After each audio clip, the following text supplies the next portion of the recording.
guys? This is Jay Paul.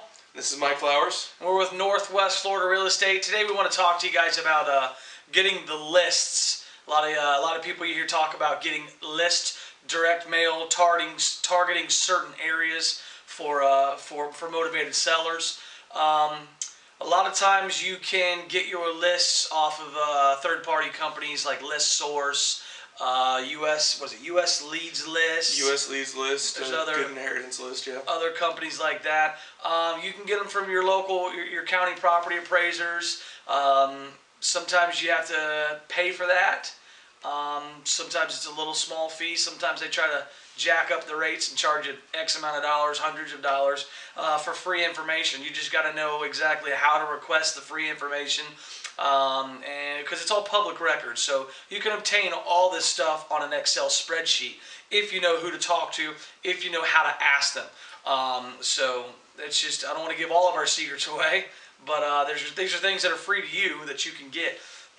One of our favorite lists that we like to use with our direct mail is an absentee owners list. Obviously, you hear a lot of people talk about the absentee owners list.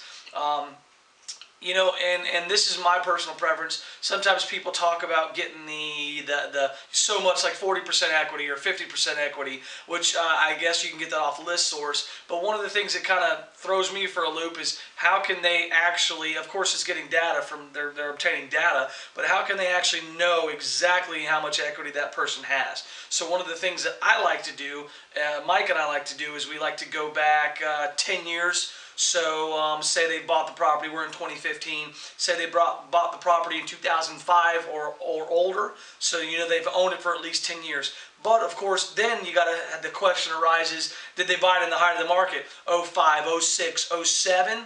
So say you got a $150,000 house now that they bought in those years, that they probably paid $190 or even more, $200,000 on the property.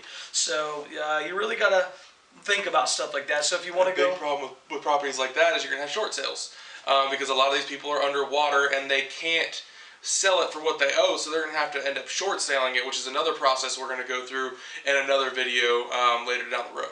Yeah, but also one of the things that you want to keep in your tool belt is that short sale. So if you've got a realtor that you work with, or if you're in your local RIAs and you're obtaining your networking and you're getting your realtors that are short sale savvy, you definitely want to have a short sale specialist on your team.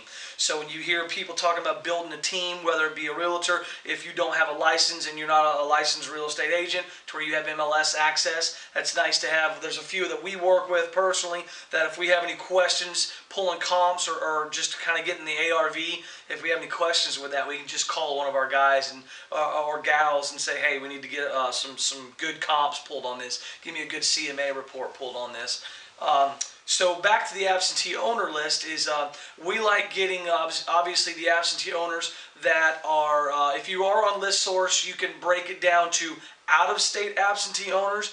The majority of that in whatever market you're looking for is going to be a little less that are out of state, but that might be a sweeter spot because them being out of state, they can't necessarily get here to meet you face to face and view the property.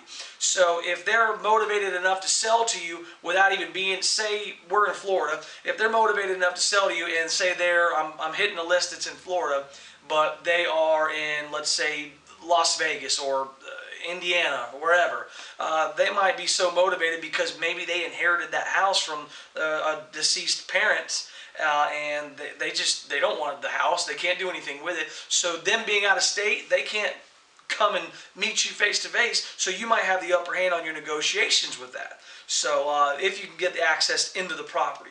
So that's one of the things that we like with the absentee owners is we like to see if we can get it out-of-state absentee owners. But of course we're doing a 3-county section right now is what we're really hitting, which is close to us, so it's within 30 to 45 minutes drive from us. So if it's really motivated, we can hop in the car and we're there within 45 minutes. If you're marketing in other markets and you're doing targets, zones, and other markets, then of course you're going to have to get people on your team out that way. You have definitely want to prioritize those out of states though. A lot of those people, they can't get down here to fix their property. You know, they had a renter in it. In our market, we have a lot of military people that they end up getting orders, they leave, they rent their house, and don't realize what being a landlord actually entails. You know, they get somebody to manage the property and things like that, but they can't get here to physically look at the property, to do any of this other stuff. So if you have poor management in there, a renter can come in and trash that house. So a lot of the times they can't come back here to fix the house, to at least get it back to where they can get close to market value or something like that. So it really works well for us here, especially with the amount of military people we have that, you know, get sent to other places. So we definitely prioritize that. Say you're mailing out 1,000. If you can prioritize those out of states to get, you know, 400 or 500, you can filter in the rest of the other ones. But I would definitely prioritize those out of states. Yeah, absolutely. Mike, talk to him a little bit about the inheritance list. That's something that Mike is specialized in, getting an inheritance list. Now, that U.S. Leads list is another resource for an inheritance list. They're a little more costly than your typical list source would be per name, but once again, like I said, with an inheritance, it could be someone that has a property in your market that inherited the house from their parents that they live way out of state and they just don't even know what to do with it and they don't care. They're just letting it sit. So go ahead. So if you've never heard of it, U.S. Leads List, what they do is they don't just get probate leads. Probate leads you can get from any county, basically where the property has gone to probate. They get what is inheritance leads, which is properties that somehow were inherited without going through probate, meaning there was either some type of will that allowed them to go without probate, something like that.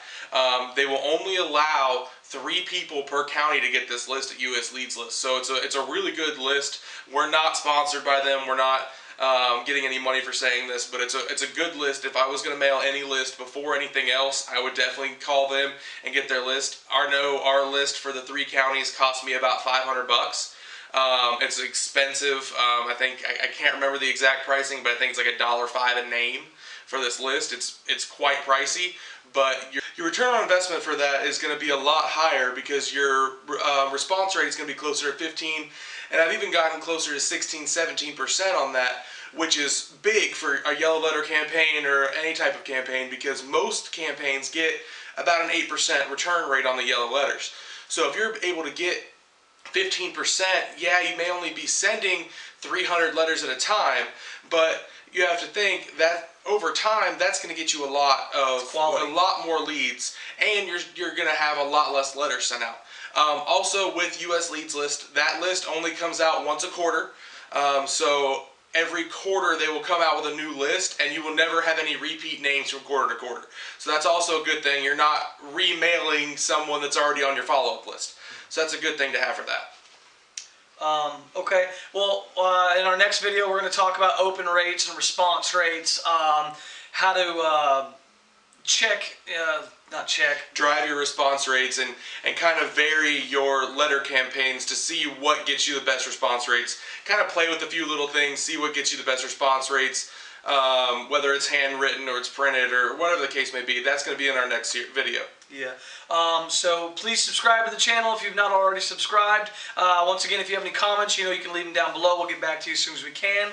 And make sure you like the page. Yeah, definitely like this video, please. Yeah, definitely. And once again, this is Northwest Florida Real Estate. We're just going to be doing a bunch of videos about wholesaling and what we're doing right now in our market in 2015 for wholesaling for our business. So stay tuned. Thank you very much.